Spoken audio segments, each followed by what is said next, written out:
Assalamualaikum warahmatullahi wabarakatuh. Alhamdulillah, alhamdulillahilladzi khalaqal insana fi ahsani taqwim, thumma radadnahu asfala safilin. Assalatu wassalamu ala sayyidina Muhammadin khairil mursalin wa ala alihi wa sahbihi ila yaumiddin. Amma ba'd. Dewan Hakim yang arif dan bijaksana, hadirin sebangsa dan setanah air yang kami banggakan. Dalam beberapa tahun belakangan, moderasi beragama telah menjadi isu penting bangsa Indonesia. Bahkan masuk dalam program rencana pembangunan jangka menengah nasional oleh Presiden Joko Widodo pada tahun 2020 sampai tahun 2024, yang di dalamnya terdapat program prioritas moderasi beragama. Badan Nasional Penanggulangan Terorisme Indonesia mencatat potensi radikalisme dan terorisme telah menunjukkan penurunan yang mengindikasi suksesi implementasi RPJMN Presiden selama rentan 4 tahun kepemimpinannya. Akan tetapi, kasus kekerasan ekstrim dan penyebaran radikalisme masih terjadi. Seperti bergabungnya masyarakat dengan ISIS di Suriah dan Iran, serta masuknya jejaring teroris baru kelompok Tauhid wal Jihad ke Indonesia. Bahkan di era digitalisasi, radikalisme disebarkan dan dipropagandakan melalui platform digital dan akan menyebar luas dalam hitungan detik saja. Peneliti masalah terorisme dan Direktur Institute for Policy Analysis of Conflict dalam wawancara dengan BBC Indonesia pada Oktober tahun lalu mengatakan bahwa mayoritas pelaku radikal dan intoleran telah mengubah aluan gerakannya secara masif melalui platform digital dengan memproduksi konten menyesatkan dan persuasif seperti video cuplikan Flames of War yang dibuat secara profesional bak film laga Hollywood. Adapun komentar negatif, penghinaan Nabi dan agama palsu yang diunggah Elia Myron pada kanal TikToknya. Bahkan kita dihebohkan dengan munculnya grup Islam sesat dengan ribuan anggotanya di kanal Telegram yang mempropagandakan pelecehan terhadap Al-Quran dan agama Islam.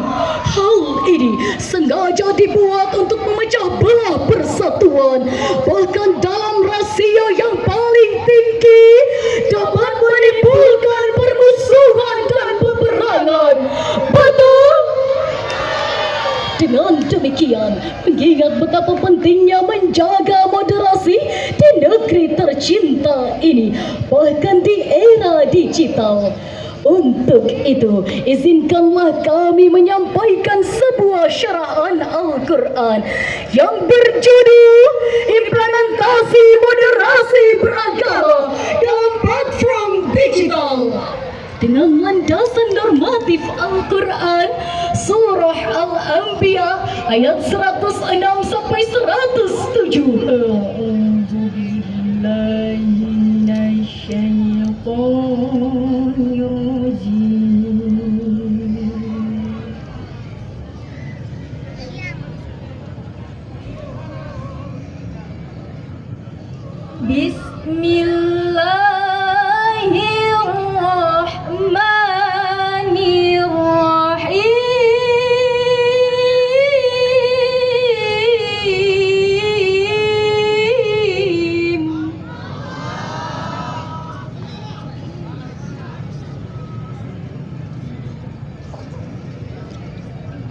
Inna fi hadza labalaghan liqaumin 'abidin.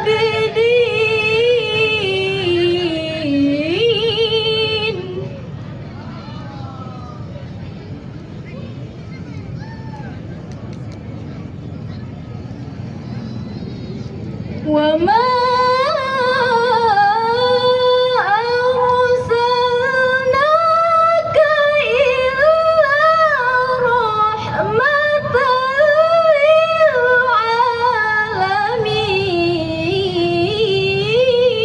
للعالمين.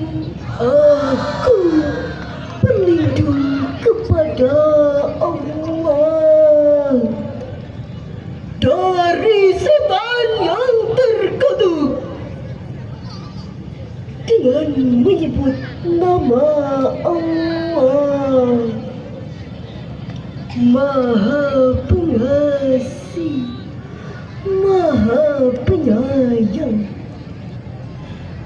Sesungguhnya di dalam Al-Quran ini benar-benar terdapat pesan yang jelas bagi kaum penyembah Allah. Kami tidak mengutus engkau Nabi Muhammad kecuali sebagai rahmat bagi seluruh alam. Dewan Hakim yang mulia, hadirin yang berbahagia, Syekh Abdul Fida Ismail Ibnu Katsir dalam tafsir Ibnu Katsir volume 5 halaman 338 beliau menjelaskan, yakhbaru ta'ala anna Allah ja'ala Muhammadan rahmatan lil alamin, ay arsalahu rahmatan lahum kulluhum, bahwa Nabi Muhammad diutus oleh Allah bukan semata-mata membinasakan orang yang tidak beriman, melainkan untuk menciptakan perdamaian dan menjadi rahmat bagi seluruh umat. Hal ini sejalan dengan substansi pada Quran surah Al-Baqarah ayat 143 di mana Allah menyebutkan satu terminologi yang berkaitan erat dengan moderasi beragama, yakni kalimat ummatan wasatan. Menurut Profesor Dr. Muhammad Quraisy Ab, kata wasatan pada ayat tersebut berkenaan pada sesuatu yang baik sesuai objeknya, sesuatu yang baik di antara dua kode makna yang berbeda. Dari akar kata inilah kata wasatan berkembang arti menjadi adil dan seimbang. Allah mempertegas posisi umat Islam sebagai umat yang moderat atau dikenal dengan istilah umat wasatun, umat yang berada di tengah, tidak menjunjung diskriminasi, tidak hanyut dalam materi, tapi memadukan aspek rohani dan jasmani sehingga tercipta Islam rahmatan lil alamin. Namun sayang hadirin, jaringan gerakan radikalisme dan teror bernuansa agama kini menjadi tantangan utama yang mengerami berbagai kasus penistaan agama di berbagai wilayah di pelosok negeri. Kita tidak mungkin membiarkan moderasi ini akan terus ternodai. Masih terngiang di ingatan kita kasus konten creator yang makan kulit babi sambil baca basmalah, penghinaan tiang salib yang dilakukan streamer asal Sumatera, tren baju Aussie yang cetak lafaz Allah bermodel transparan, bahkan yang lebih parah lagi, potret seorang remaja yang menghina dan melecehkan Al-Quran hanya karena diiming-imingi uang senilai 50.000 saja. Selain itu, kasus radikalisme lainnya semakin muncul ke permukaan. Di antaranya, sepanjang tahun 2022, Persatuan Gereja Indonesia mencatat ada 23 gereja yang mengalami gangguan. Adapun penangkapan 18 teroris baru oleh Densus 88 pada Oktober tahun 2023. Inilah yang menyebabkan pertikaian antar kelompok yang satu dengan kelompok yang lain, agama yang satu dengan agama yang lain, suku yang satu dengan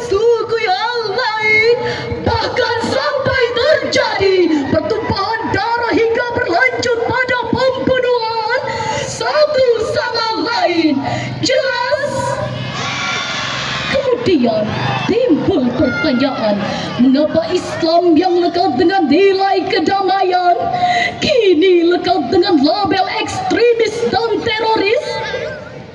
Jawabannya, sebab sebagian umat Islam ada yang berlebihan dalam beragama, atau dalam istilah agama disebut dengan ghulu.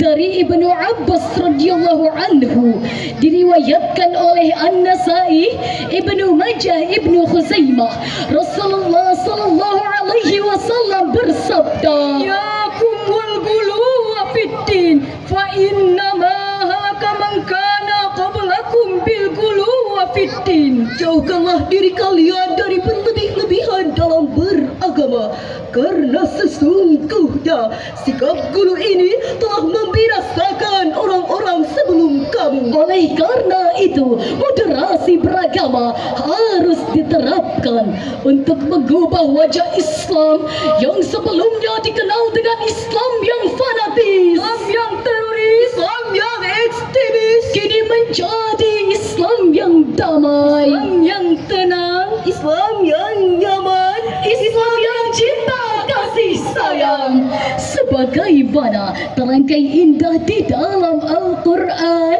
surah Al-An'am ayat 108. Wala tasubbul ladzina yad'una min dunillahi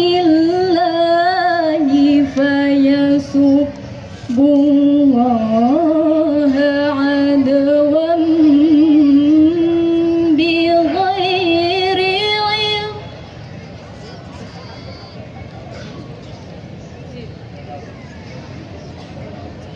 Kadzalika zayyana likulli ummatin amalahum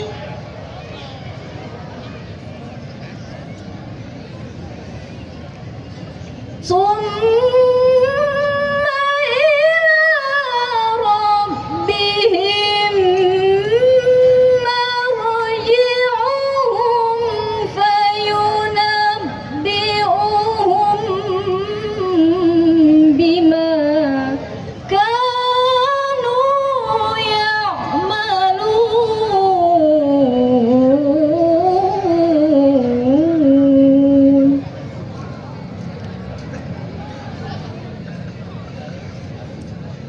Summa ila rabbihim marji'uhum fayunabbi'uhum bima kanu ya'malun.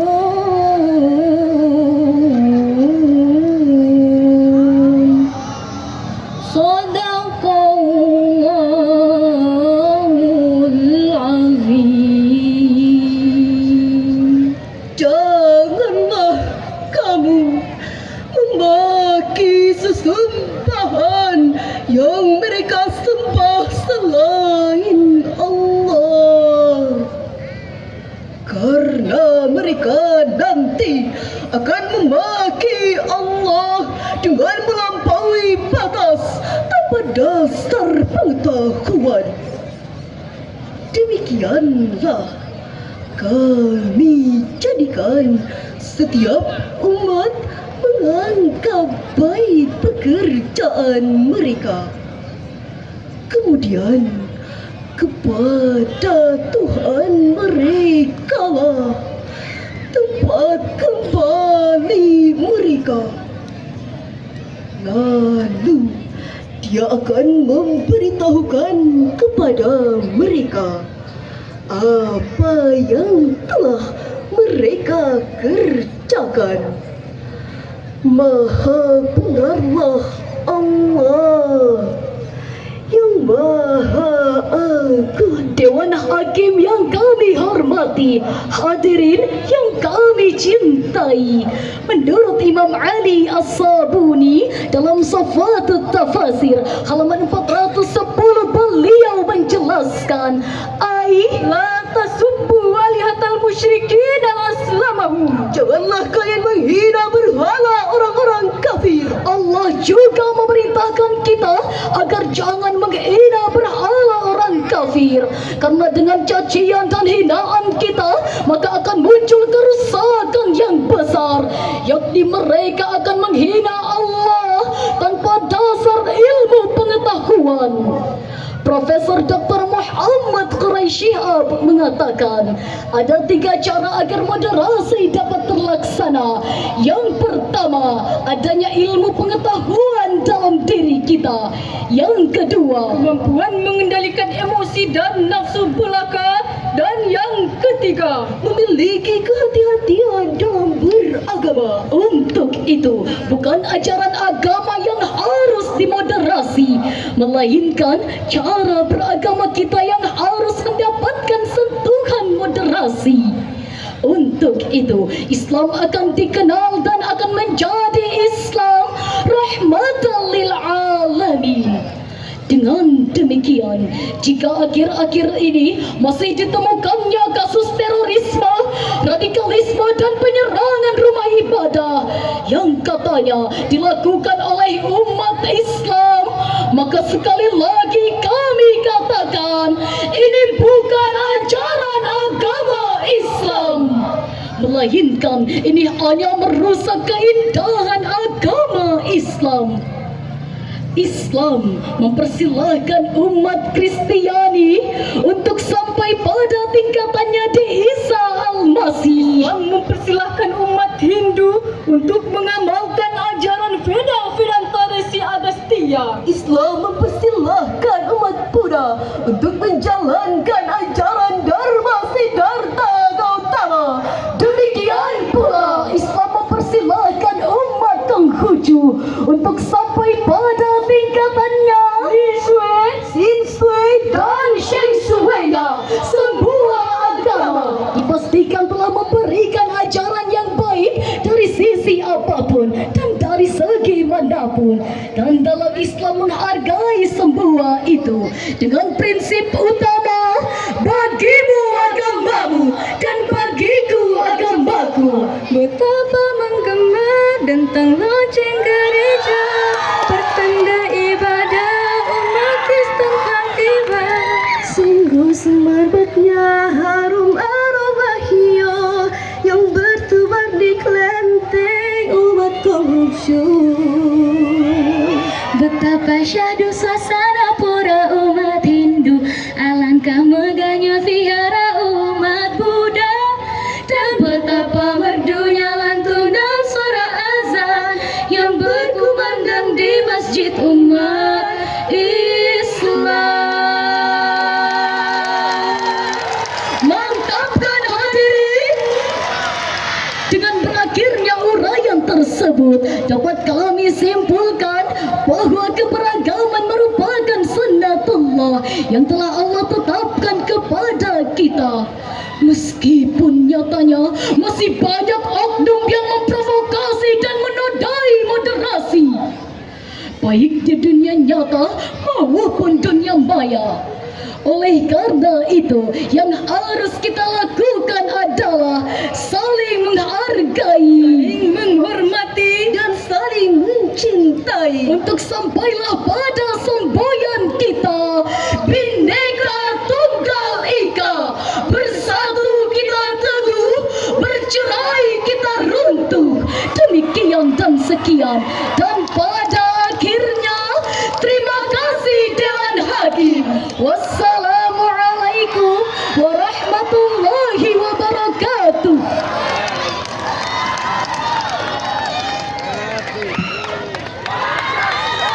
Yang menjawab hukumnya, Waalaikumsalam warahmatullahi wabarakatuh.